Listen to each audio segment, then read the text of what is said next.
다시 한번 인사드립니다.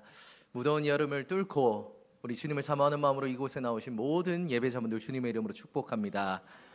오늘도 선포되는 하나님의 말씀 가운데 많은 은혜가 있길 기도하겠습니다. 오늘 마태복음 9장 35절에서 39절 말씀을 가지고 불쌍히 여기는 마음이라는 제목으로 하나님의 마음을 전하도록 하겠습니다. 하나의 이야기가 있습니다. 험준한 이 설산을 오르는 두 명의 등반가가 있었다라고 합니다. 근데 이 두 명의 등반가이지만요, 그들의 마음과 그들의 동기는 전혀 달랐더라고 해요. 첫 번째 등반가는 오직 자신의 승리와 자신의 명예만을 위해서 그 산을 오릅니다. 최고의 장비를 가지고 오랜 훈련을 하고 그 산을 올라가는 거예요. 그의 마음속에선 단 한 가지밖에 없습니다. 내가 이 산을 정복했다라는 그 명예를 가져가겠다.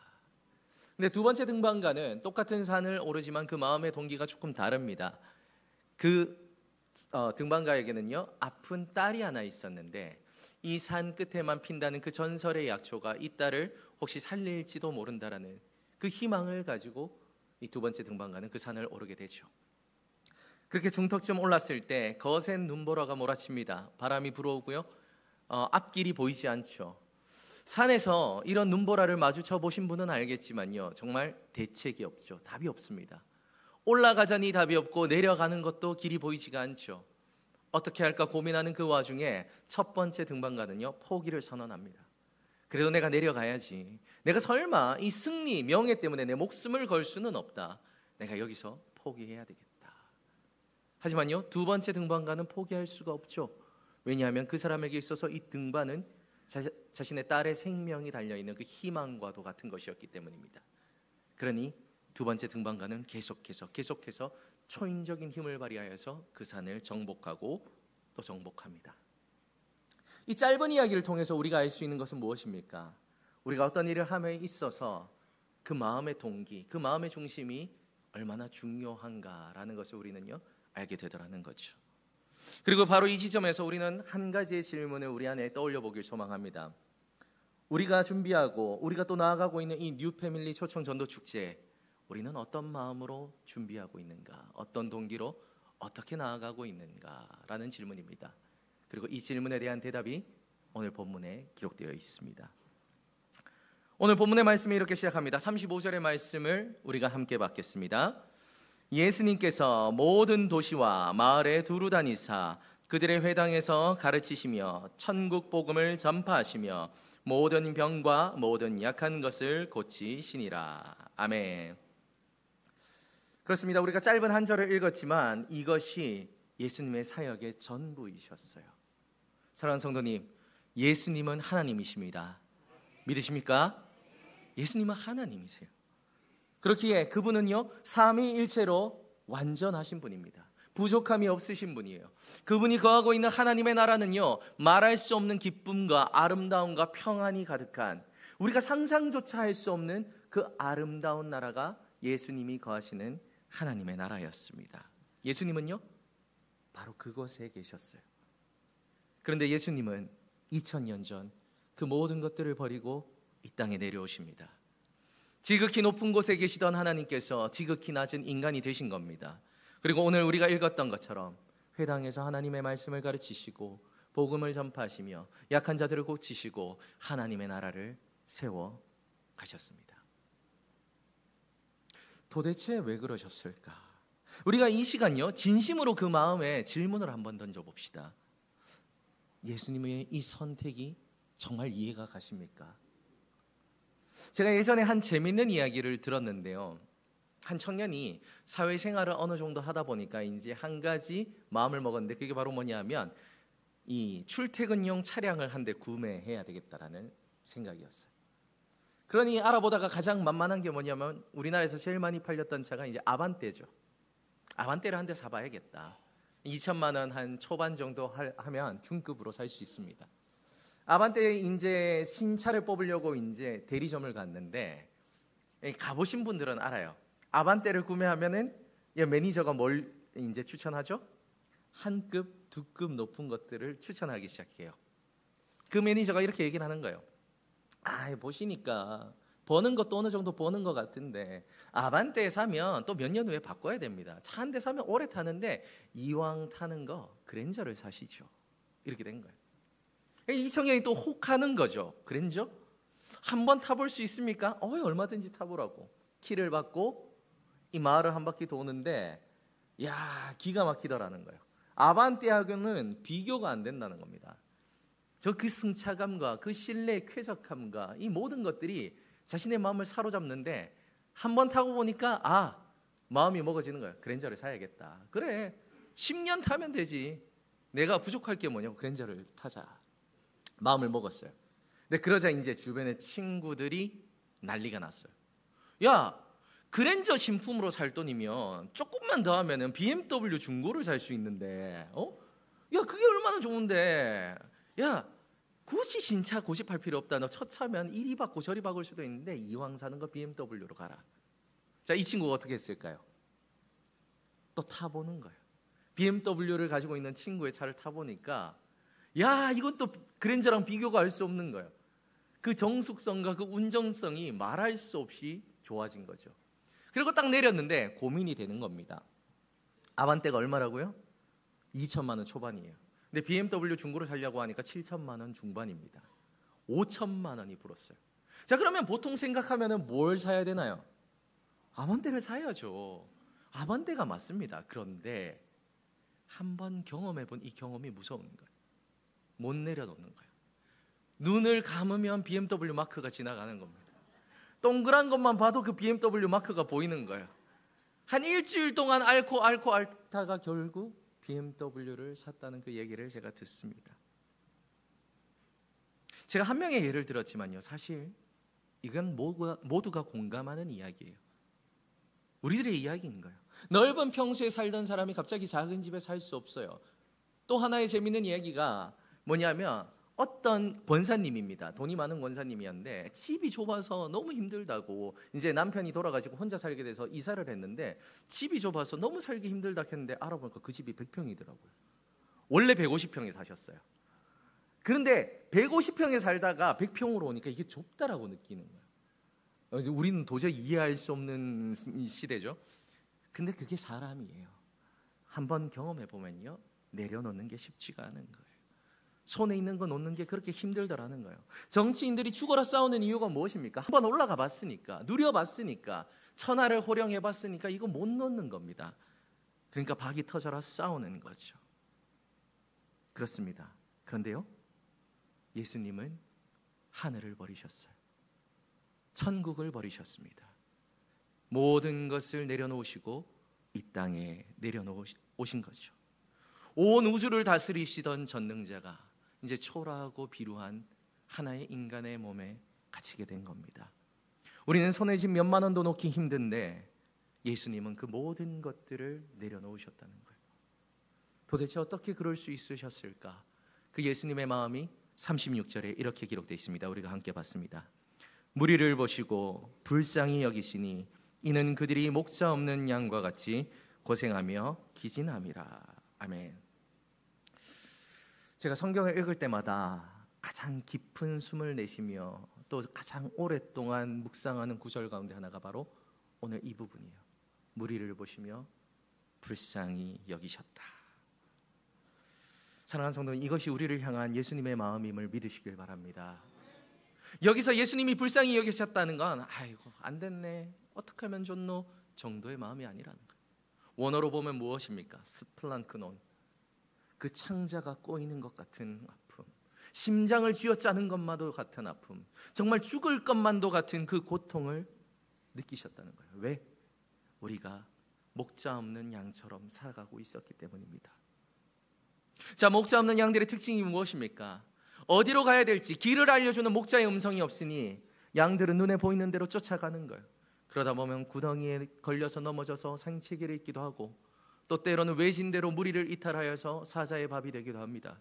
또 때로는 절벽으로 내달려서 떨어져 죽기도 하죠. 그것이 목자 없는 양의 모습입니다. 아무런 희망도 없고 혼돈과 절망이 가득한 것이 목자 없는 양의 모습이더라는 거예요. 그리고 그것이 당시 이스라엘의 모습이었으며 그것이 오늘 우리가 처한 상황입니다. 예수님은 이걸 두고 볼 수 없으셨던 거예요. 가슴이 찢어지는 마음으로 그 창자가 뒤틀리는 고통을 느꼈기에 우리에게 오셨습니다. 그리고 우리에게 알려주시죠.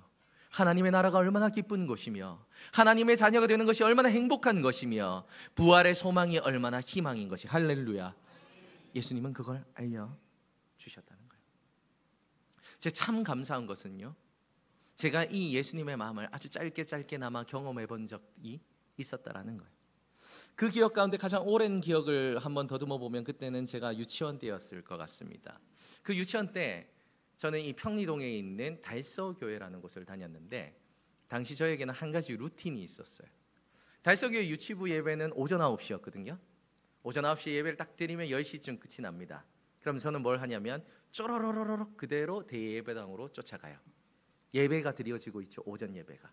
그러면 아주 조심스럽게 문을 열고 숙이고 들어가서 그때부터 어머니를 찾습니다. 수많은 인파 속에서 또 어머니를 찾아내요. 그러면 또 숙이고 막 가서 어머니의 팔을 톡톡 쳐서 손을 벌리면 어머니는 저를 보지도 않고 뭔가를 탁 건네죠. 이게 뭐냐면 요만한 토큰인데 그 토큰이 있으면 식당에 가서 작은 컵라면 하나를 먹을 수 있었어요. 언제나 그게 저의 루틴이었어요. 그래서 이제 먹고 남은 시간이 좀 남으니까 어머니가 마칠 때까지 달서교회 앞에 있는 놀이터에서 혼자 놀던 것이 저의 루틴이었어요. 여느 날과 다름없이 저는 그렇게 놀고 있는데 그네를 이렇게 타고 있는데요, 제 옆에 누군가 한 명이 탁 앉습니다. 누군가에서 봤더니 아주 생소한 인물이었어요. 머리는 빡빡 감고 온몸에는 회색 장포를 두른 스님이었어요. 스님이 딱 앉아서 제 볼을 꼬집으면서 아이고 귀여운 녀석 너 어디서 왔니? 라고 하더라고요. 제가 지금은 이렇지만 그때는 귀여웠어요. 지금 다들 눈에 불신이 가득한데 그때는 귀여웠습니다.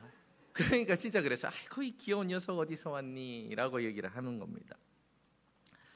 그때 제가 한마디를 던지는데 그 마디로 그 스님의 온화하던 표정이 확 바뀌게 돼요. 그 말이 바로 뭐냐면 이 말이었어요. 스님, 예수님 믿어야 돼요. 부처 믿으면 지옥 가요. 그러자 스님의 표정이 바뀌면서 제 기싸대기를 탁 올려쳤어요. 그게 얼마나 아프고 서러웠던지 저는 빽 울면서 예배당으로 뛰쳐갔던 기억이 있습니다. 그리고 며칠이 지났어요. 저희 아버지는 서울에서 신학대학원을 다니시고 어머니는 평리일동에서 삼보양행이었나 소망당이었나 그 보석방을 하고 있었는데 어느 날 이제 문을 빼꼼히 열고 또 한 스님이 옵니다. 다른 스님이에요. 탁발을 하러 오신 거죠. 어머니가 계셨으면 저희는 기독교입니다 라고 말하고 돌려보냈을 텐데 요즘은 탁발이 없지만 그땐 진짜 많았잖아요. 그랬을 텐데 그때 당시 하필 어머니가 또 자리를 비우셨어요. 그러니까 스님이 조심히 들어와서 이제 소파에 앉아서 어머니를 기다리는 겁니다. 그리고 저도 보고 있다가 조심히 스님 옆에 딱 앉았죠. 자, 그리고 제가 뭐라고 했을까요? 그렇죠. 스님, 부처님 믿으면 지옥 가요. 예수님 믿고 천국 가셔야 돼요. 그리고 그 스님도 기싸대기를 팍 날리는 거예요. 어디서 가르치나 봐요. 이 말을 들으면 기싸대기를 때리라고. 분명 다른 스님이었거든요, 두 분이. 저 어린 시절에 그렇게 스님한테 2번의 기싸대기를 맞았던 기억이 있습니다. 제가요, 나이가 들어서 곰곰이 한번 생각해 봤습니다. 그때가 제가 나이가 한 7살, 8살이었던 것 같은데 그 어린 나이에 도대체 어떤 마음으로 그런 말을 했을까 생각해 보니요, 아주 선명하게 떠오르는 한 가지가 있었는데 그게 바로 뭐냐면요, 저는 그 스님이 너무 불쌍해 보였다는 거예요. 저 사람 지옥 가면 안 되는데, 예수님 믿고 천국 가야 되는데, 그 7살, 8살짜리의 눈에 그 영혼의 불쌍함이 보이더라는 거예요. 저는 그래서 확신합니다. 그것은 나의 마음이 아니었고 예수님의 마음이었다라는 것을 확신합니다. 사랑하는 성도님, 뉴패밀리 초청준도 축제를 놓고 지금 무엇을 준비하고 계십니까? 맛있는 식사, 좋은 선물, 재미있는 행사, 물론 준비해야죠. 필요한 것입니다. 하지만 우리가 준비해야 될 것은 가장 먼저 예수님의 마음임을 믿으시길 바랍니다. 한 영혼을 천하보다 귀하게 여기시며 긍휼하게 바라보시는 그 마음을 우리는 준비해야 되는 겁니다. 그 마음을 우리가 품을 때 역사가 일어남을 믿으시길 바랍니다. 하나님은 그들을 쓴다는 거예요. 우리 마음에 예수님의 마음이 품어질 때 그 마음을 통해서 하나님의 역사는 일어나는 겁니다. 그래서 이 진리를 담아 사도 바울이 외치지 않습니까? 너희는 이 마음을 품으라. 곧 그리스도의 예수님의 마음이니 그는 근본 하나님의 본체이시나 그와 동등됨을 취할 것을 여기지 아니하시고 오히려 자기를 비워 종의 형체를 가지사 사람들과 같이 되셨고 사람의 모양으로 자기를 낮추시고 죽기까지 복종하셨으니 곧 십자가에 죽으심이라. 할렐루야. 우리가 품어야 되는 마음은 바로 이 마음인 줄 믿습니다. 그렇게 우리는 이 마음을 달라고 기도해야 되는 거예요. 자, 그렇게 예수님의 마음을 놓고 기도하면, 그렇게 예수님의 마음을 품게 되면요, 비로소 보여지는 현실이라는 게 있어요. 그제서야 우리 눈앞에 목격되는 현실이 있습니다. 그게 무엇입니까? 37절의 말씀을 우리가 함께 봤습니다. 이에 제자들에게 이르시되 추수할 것은 많되 일꾼은 적으니. 아멘. 우리들의 마음이 예수님의 마음이 되면요, 이것이 보이는 거예요. 세상에 추수할 게 너무 많아요. 근데 일꾼은 너무나 적습니다. 예수님을 믿는 자보다 예수님을 믿지 않는 자들이 너무 많아요. 2023년의 통계, 우리 교단의 통계를 교육자원부의 통계를 보니까 전국에 있는 교회 중에서 영유치부가 없는 교회가 78.4%라고 합니다. 10개 중에 8개가 영유치부가 없다라고 해요. 아동부, 중고등부, 청년부 별반 다를 바 없는 상황입니다. 근데 더 충격적인 것은 무엇인 줄 아십니까? 영유치부부터 청년부까지 다음 세대 교육부서가 단 하나도 없는 교회가 30%가 넘는다라는 거예요. 3개의 교회 가운데 한 교회가 무엇입니까? 다음 세대를 전혀 키워내지 못하고 복음을 전하지 못한다라는 겁니다.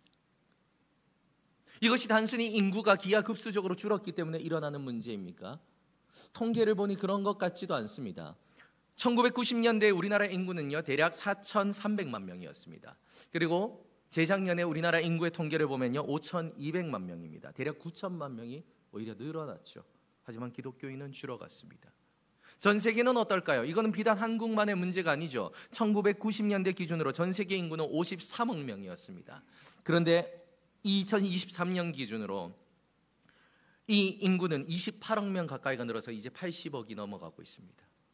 인구는 늘어갑니다. 근데 기독교인은 줄어만 갑니다. 추수할 것은 많은데 일꾼들은 없다라는 거예요. 더 안타까운 것은 무슨 일입니까? 추수할 그날이 점점 다가오고 있다라는 사실입니다. 이거는 우리들의 손으로 막을 수 있는 날이 아닙니다. 우리들의 힘으로 막을 수 있는 날이 아닙니다. 하나님의 전능하신 때에 추수할 날이 다가오고 있다라는 거예요. 그런데 정작 그들을 붙잡고 그들에게 복음을 전하며 그들의 영혼을 붙잡고 울며 그들을 하나님 앞으로 끌고 갈 일꾼들이 적다라는 겁니다. 근데 여기서 더 두려운 사실이 하나 더 있습니다. 예수님이 이 말씀을 하던 당시의 시대의 모습이 어떻습니까? 수많은 제사장들과 바리새인과 사두개인들이 있었다라는 거예요. 그들이 어떤 자들입니까? 엄청난 예배를 드리고요, 율법에 능한 자이며 세상적으로도 인정받는 자들이었습니다. 하지만 예수님은 말합니다. 일꾼이 적다. 다시 말해 예수님은 그들은 일꾼으로 인정하지 않으셨다라는 말입니다. 왜냐하면 그들에게는 영혼을 불쌍히 여기는 마음, 즉 예수님의 마음이 없었기 때문입니다. 한 영혼이라도 더 예수님께 데려오려고 하는 그 마음이 그들에게 없었다는 말입니다. 자, 이것을 오늘날로 말하면 무엇입니까? 우리가 수많은 예배를 드리고요, 성경에 능통하여 박사가 되고요, 세상적으로 성공하여서 남부럽지 않은 그런 인생을 산다 할지라도 우리 안에 예수님의 마음이 없다라면, 그래서 세상을 봐도 아무런 마음이 들지 않고 지나가는 영혼을 봐도 내 마음은 무덤덤하고 전도해야 된다는 그 어떤 필요성도 느끼지 못하고 전도 축제를 하나의 행사로 여기며 그들을 향해 기도하지도 않고 그렇게 살아간다면 예수님은 우리를 일꾼으로, 참된 그리스도인으로 여기지 않는다라는 겁니다. 너무나 두려운 말씀이지 않습니까? 우리는 이 말씀 앞에 두려움을 느낄 수 있어야 되는 겁니다. 나는 일꾼인가? 나는 그리스도인인가? 나에게 이 마음이 있는가? 그렇게 우리가 간구해야 될 것은 예수님의 마음인 줄 믿습니다. 그런데 우리는 여기서 더욱더 좌절스러운 나의 모습을 발견하게 되죠. 사실 그렇지 않습니까? 우리라고 왜 그런 마음이 없겠습니까? 여기 있는 모든 분들이 그런 마음이 있을 거예요. 예수님처럼 살아보고 싶다. 예수님처럼 뜨겁게 사랑하고 싶다. 세상을 사랑하고 영혼을 사랑하고 전도하고 하나님의 말씀을 전하며 교회를 멋들어지게 세워가며 그렇게 우리도 살아보고 싶다. 왜 그런 마음이 우리 안에 없겠습니까? 그런데 우리에게 사랑할 힘이 없어요. 마음이 꺾였습니다. 어찌할 도리가 없어요. 그렇기에 오늘 우리에게 성령님의 역사가 필요한 겁니다. 우리 힘으로는 할 수가 없습니다. 목사이지만 저도 할 수가 없습니다. 영혼을 사랑할 힘이 저에게 없습니다. 방법이 없어요. 눈물을 흘리고 싶은데 눈물도 나오지 않습니다. 하루하루 수많은 영혼들을 마주치고 지나가지만 그들을 바라보는데 간절함도 이제 느껴지지 않아요. 이렇게 선포되는 말씀과 저도 수많은 목사님들의 말씀을 듣는데 그 말씀을 듣는데 내 마음이 울려 퍼지지가 않는 거예요. 결단이 되지 않습니다. 회복이 되지 않습니다. 내가 저들을 놓고 붙잡고 기도해야 되는데, 지옥으로 가는 영혼들을 보면 눈물을 흘려야 되는데 되지가 않는 거예요. 현실에 대한 감각이 없습니다. 아무런 아픔도 느끼지 못하는 겁니다. 이것이 우리가 처한 상황이며 이것이 오늘 한국교회가 처한 상황인 것입니다. 그렇기에 우리에게 성령님이 필요한 겁니다. 그렇게 성령님의 능력으로 우리는 기도해야 될 줄 믿습니다. 그 기도로 나아가면요, 이런 기도가 나올 것입니다. 38절의 기도입니다. 함께 봤습니다. 그러므로 추수하는 주인에게 청하여 추수할 일꾼들을 보내주소서 하라 하시니라. 아멘. 이것은 혹 오해될 수 있습니다. 나는 할 수 없으니 주님 추수할 일꾼들을 보내주옵소서라는 말로 들릴 수 있지만 이것은 사실 그런 말이 아니에요. 보내어 주소서라는 부분에 해당하는 호포스 에크발레라는 이 헬라어는 원어적으로 아주 강력한 힘으로 나를 밀어내 보내달라는 뜻입니다. 다시 말해 이것은 무엇입니까? 절대적이고 급박한 상황 속에서 하나님께 올려드리는 기도인데 이런 기도이죠. 하나님, 나는 할 수 없습니다. 하나님, 나에겐 사랑이 없습니다. 하나님, 하지만 하나님은 하실 수 있습니다. 하나님이 나를 변화시켜 주옵시고 하나님이 나를 일꾼 삼아 주옵소서. 내 마음에 예수님의 사랑을 부어 주시옵소서. 그리하여 마지막 시대의 추수꾼으로 일꾼으로 사용하여 주옵소서. 내가 힘과 능력과 비전과 사명을 부여받아 살아가게 하옵소서. 이것이 성령님께 붙들림 받은 자의 기도이며 이것이 주인에게 청한 추수꾼을 보내달라고 하는 우리들의 기도인 겁니다. 사랑하는 성도님, 전도 초청 축제를 준비하며 우리는 이와 같이 기도해야 될 줄 믿습니다. 우리 한국 기독교 교계의 역사를 바라보면 절대 빠질 수 없는 초대 선교사님들이 계신데 그 중에 한 명이죠. 한국의 이름으로는 원두, 영어 이름으로는 호러스 그랜트 언더우드라는 선교사님이 있습니다. 너무나 유명한 선교사님인데 그분은 사실요, 원래 우리나라로 올 생각이 전혀 없었어요. 그분은 원래 인도로 가실 준비를 하면서 선교사 준비를 하던 분이었습니다. 그런데 한국 개신교의 최초로 개신교인이 되었던, 그때 당시 일본에 머물고 있던, 이 이름이 동일한데요, 이수정 씨라는 분이 계세요. 그분이 편지를 씁니다. 미국 교계에. 어떤 편지냐면 이런 겁니다. 우리 조국의 수많은 백성들이 하나님을 몰라 헤매고 있습니다. 미국 교회여 잠잠하시렵니까? 그 편지를 언더우드 선교사님이 바라봅니다. 그리고 그때를 떠올리며 자서전적으로 이렇게 얘기를 하죠. 나는 그 편지를 읽는데 내 마음이 떨리고 흥분되었다. 하나님이 나를 혹 이곳에 보내시려고 하는 건 아닌지라는 고민에 빠져들게 되었다. 그러던 가운데 이제 조선으로 가기로 마음을 먹었는데요, 이 언더우드 선교사님의 일정은 그리 순탄하진 않았어요. 왜냐하면 약혼자가 한 명 있었는데 그 약혼자가 이 일정을 반대했기 때문입니다. 약혼자가 묻습니다. 당신 조선이란 나라를 압니까? 모릅니다. 그곳에 병원은 있습니까? 학교는 있습니까? 시설은 어떻습니까? 저는 아무것도 모릅니다. 아니 그러면 도대체 뭘 알길래 그곳에 가려고 한다는 말입니까? 그때 원도우드 선교사님은 이런 말을 했다고 기록에 내려오는데 그것은 이런 말이죠. 나는 아무것도 모르지만 단 하나 알고 있으니 그것은 그곳에 하나님을 모르는 천만의 민중이 있다는 사실입니다. 누구의 마음입니까? 예수님의 마음인 거예요. 그 마음을 품고 언더우드 선교사님은 조선으로 들어옵니다. 그리고 홀로 고군분투하는데 아무에게도 환영을 받지 못해요. 아무리 예수님의 사랑을 전해도 서양 귀신이라고 양기라고 놀리면서 사람들에게 돌팔매질을 받고 너는 우리나라를 침략하러 온 외놈이라고 말하면서 두들겨 맞기도 합니다. 아무리 예수님의 사랑을 전해도 언제나 외롭고 쓸쓸하고 힘든 삶을 살았어요. 병은 깊어져 갑니다. 버티고 버티다 결국 너무 병이 깊어서 그분이 도저히 안 돼서 미국에 가서 자신의 건강을 좀 돌봐야겠다는 나이가 57세. 그리고 미국에 간 지 얼마 되지 않아 그분은 하나님의 품에 안기게 되죠. 이분을 비롯하여서 아펜젤러, 디슬라프 토마스, 사무엘 마페, 맥클레이, 메리 스크린턴, 윌리엄 베어드까지 이루 말할 수 없는 선교사님들이 이 조선 땅에 오셨습니다. 그리고 복음을 들고 우리나라에서 외쳤습니다. 모두가 멸시받고 배척받고 두들겨 맞았습니다. 근데 그분들은 끝까지 버텨내십니다. 이유는 단 하나였어요. 그분들의 마음에 예수님의 마음이 있었기 때문입니다. 하나님, 나를 보내소서.